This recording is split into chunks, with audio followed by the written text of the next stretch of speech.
Good afternoon ninth class, शुभ मध्याह्नम। Ninth class हमारे पढ़ते चल रहे थे, जिसमें हमने लास्ट कल पढ़ा था वतुप और मतुप प्रत्यय, है ना। तद्धित प्रत्यय के भेद में पढ़ रहे थे हम। वतुप और मतुप प्रत्यय को हमने पढ़ा, ठीक है। आज हमारा है ठक प्रत्यय, ठीक है। ठक प्रत्यय का प्रयोग किस लिए होता है और कहाँ पे ठक प्रत्यय लगाते हैं, इसको देखेंगे। जानकार अथवा अध्ययन करने वाले के अर्थ में ठक प्रत्यय प्रयुक्त होता है। जानकार, जो जानने वाला हो, ठीक है, उस विषय को जानने वाला हो, और अध्ययन करने वाले, जिसको उस विषय का ज्ञान हो, ठीक है। अध्ययन करने वाले के अर्थ में ठक प्रत्यय क्या होता है, प्रयुक्त होता है। इसमें ठक के स्थान पर इक हो जाता है। जो ये प्रत्यय है, इसमें ठक के स्थान पर, इस ठक के, ये ध्यान देना है, ठक प्रत्यय में ठक के स्थान पर यहाँ पे क्या हो जाता है, इक हो जाता है। जो लास्ट इसका, जब जैसे हम लोग पढ़ रहे थे, अभी मतुप प्रत्यय पढ़ा, वतुप प्रत्यय पढ़ा, उसमें हमने जाना कि कहीं पे मत शेष, कहीं पे वत शेष, कहीं पे ती शेष, कहाँ पे इनि शेष, इस प्रकार से हम पढ़ रहे थे। यहाँ पे क्या होता है ठक प्रत्यय में, यहाँ पे ठक के स्थान पर क्या हो जाता है, इक हो जाता है। यहाँ पे ठक के स्थान पे क्या हो जाता है, इक हो जाता है। जैसे यहाँ पे ठक होगा और प्रत्यय लगेगा ठक, और उसका लास्ट में क्या हो जाएगा, इक हो जाएगा। ये ध्यान देना है हमने ठक प्रत्यय में, ठीक है। जैसे यहाँ पे दिया गया है आपको, शब्द और ठक प्रत्यय दिए गए हैं, दोनों दिए गए हैं। ठक प्रत्यय भी दिया गया है और शब्द भी दिया गया है। जैसे यहाँ पे दिया गया है हस्तिन धन ठक, हस्तिन धन ठक। हस्तिन हमारा शब्द हो गया, ठक हमारा प्रत्यय हो गया, ठीक हो गया।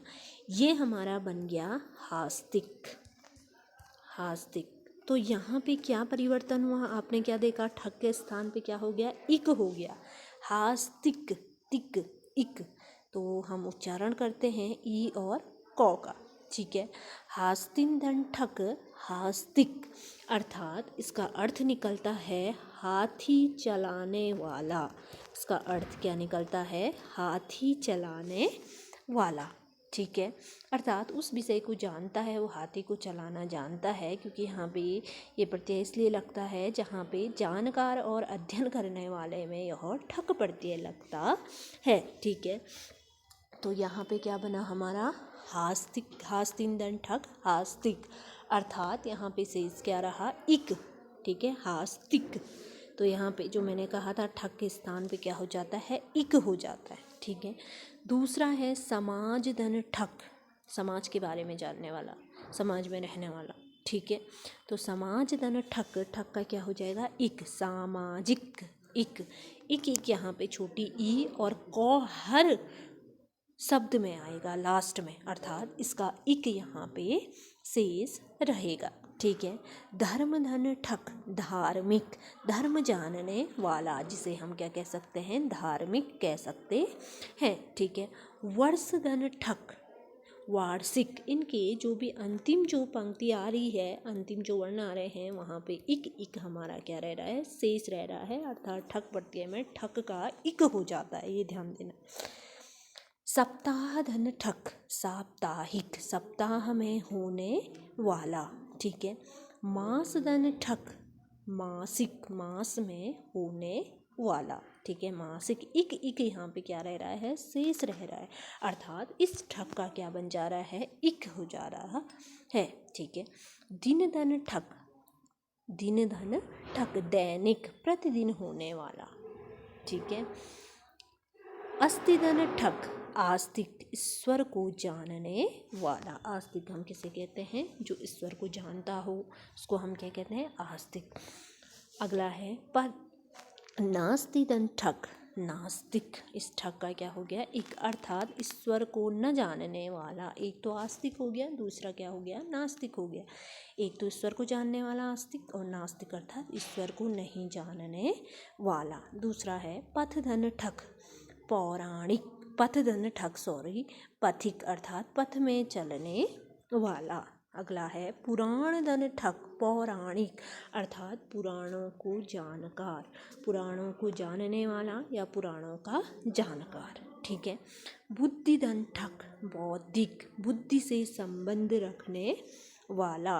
अगला है साहित्य धन ठग, साहित्यिक, साहित्य को जानने वाला।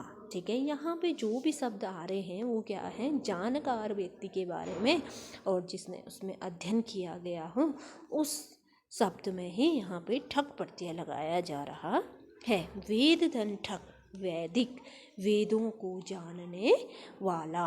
नगर धन ठग, नागरिक, नगर में रहने वाला। नाव धन ठग, नाविक, नाव में नाव चलाने वाला। हम थोड़ी नाव चला सकते हैं, जो उस विषय को जानता हो, चलाना जानता हो, उसमें अध्ययन हो उसको, वही तो नाव चला पाएगा, है ना। रथ धन ठग, रथिक, रथ चलाने वाला। देव धन ठग, दैविक, देवों से संबंध रखने वाला। तो बच्चों हमने इस वीडियो में ऐसा देखा ठग प्रत्यय में, जो लास्ट हमने ये ध्यान देना है जहाँ जहाँ पे इक शेष रह रहा है वहाँ पे हमारा ठग प्रत्यय होगा और ठग का क्या हो जाता है, इक हो जाता है। एक बार और बतानी है, जो सामाजिक शब्द है बहुत बार यह पेपर में पूछ लिया जाता है कि सामाजिक का प्रत्यय विग्रह कीजिए या सामाजिक में कौन सा प्रत्यय है। अगर आपको आता है सामाजिक में प्रत्यय विग्रह कीजिए तो क्या लिखोगे, समाज धन ठग बराबर सामाजिक। अगर इसमें पूछ लिया जाता है आपको इसमें प्रत्यय क्या है तो आप क्या लिखोगे, ठग प्रत्यय। ठीक है। अगला एक प्रत्यय आज और देखेंगे, वो होगा हमारा त्व और तल प्रत्यय। ठीक है। त्व और तल प्रत्यय। तो पहले हम देखते हैं त्व और तल प्रत्यय में किसी संज्ञा शब्द से भाववाचक संज्ञा के अर्थ में त्व और तल प्रत्यय का क्या किया जाता है, प्रयोग किया जाता है। ठीक है। किसी संज्ञा शब्द से, संज्ञा शब्द आप लोग जानते हैं, से भाववाचक संज्ञा के अर्थ में, ठीक है, त्व और तल प्रत्यय का क्या किया जाता है, प्रयोग किया जाता है। त्व प्रत्ययान्त शब्द सदैव नपुंसक लिंग में होता है। जो त्व प्रत्ययान्त शब्द होते हैं वो हमेशा नपुंसक लिंग में होते हैं। ठीक है। और तल प्रत्ययान्त शब्द सदैव स्त्रीलिंग में होते हैं, ये हमने ध्यान देना है। ठीक है। यहाँ पे सरल सी भाषा में आपको समझाऊं तो त्व प्रत्यय में हमेशा मो हलित होगा, अर्थात वह नपुंसक लिंग होगा। और तल प्रत्यय में लास्ट में ता होगा, क्योंकि वह स्त्रीलिंग प्रत्यय में होगा, स्त्रीलिंग शब्दों में होगा सदैव। ठीक है। त्व और तल में, तल हमारा स्त्रीलिंग में होगा, त्व हमारा किस में होगा, नपुंसक लिंग में होगा। जैसे यहाँ पे दोनों प्रत्ययान्त आपको शब्द दिए गए हैं, पहला त्व, दूसरा तल। ठीक है। हमने पहले नृप शब्द लेना है। नृप जो शब्द है इसका त्व प्रत्यय में बनेगा नृपत्वम। तो त्वम नृपत्वम जो शब्द है वो हमारा क्या है, नपुंसक लिंग शब्द है। और जो तल प्रत्ययान्त शब्द है उसमें नृप शब्द का क्या बनेगा, नृपता। और नृपता जो शब्द है हमारा वो हमारा स्त्रीलिंग का शब्द है, ये हमने ध्यान देना है। ठीक आया समझ में। जो त्व प्रत्यय में होगा वो हमारा क्या है, नृपत्वम, अर्थात हमारा नपुंसक लिंग शब्द है। जो तल प्रत्यय है हमारा वह हमारा स्त्रीलिंग है, नृपता। ठीक है। राजा के बारे में है शब्द। ठीक है। अगला है पशु।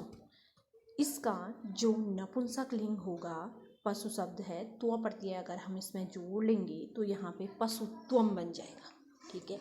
पशुत्वम, इस त्व के पीछे हमारा क्या लग जाएगा, म हलित आ जाएगा, क्योंकि यहाँ पे ये शब्द हमारा नपुंसक लिंग में बनेगा। और वही हमारा तल प्रत्यय आएगा तो पशुता हो जाएगा, क्योंकि पशुता शब्द क्या है, स्त्रीलिंग शब्द है। ता का, तल का यहाँ पे ता हो जाएगा, आया समझ में, क्योंकि यह स्त्रीलिंग में चलेगा। अगला है मूर्ख। यहाँ पे बन जाएगा हमारा त्व प्रत्यय में मूर्खत्वम और स्त्रीलिंग में हो जाएगा मूर्खता। ठीक है। फिर है देव शब्द है, देवत्वम और यहाँ पे तल प्रत्यय हो जाएगा देवता। तो लास्ट में तल प्रत्यय का ता आएगा और स्त्रीलिंग में होगा, और नपुंसक लिंग में हमारा त्वम इस प्रकार से हमारा मौहलित होगा। सुंदर है सुंदर त्वम, और तल प्रत्यय हमारी क्या हो जाएगा सुंदरता। कठोर शब्द है कठोरत्वम और कठोरता स्त्रीलिंग। तल प्रत्यय त्व प्रत्यय अलग है, इसमें नपुंसक लिंग शब्द आ रहे हैं, और स्त्रीलिंग में हमारे तल प्रत्यय में स्त्रीलिंग शब्द आ रहे हैं। ठीक है। वीर शब्द है वीरत्वम और स्त्रीलिंग वीरता। दुर्जन शब्द है दुर्जनत्वम और दुर्जनता। मानव शब्द है मानवत्वम और मानवता, तल प्रत्यय। ठीक है। मित्र शब्द है मित्रत्वम और यहाँ पे हो जाएगा मित्रता। सज्जन शब्द सज्जनत्वम और सज्जनता। जन शब्द है जनत्वम और जनता। ठीक है। महत शब्द है महत्वम और महत्ता। ठीक है। ता शेष और त्वम शेष आ जाएगा हमारा तो और तल प्रत्यय। तो 9th क्लास हम 2 ही प्रत्यय आज देखेंगे, अगले दिन आपको इससे आगे प्रत्यय समझाए जाएंगे। ठीक है।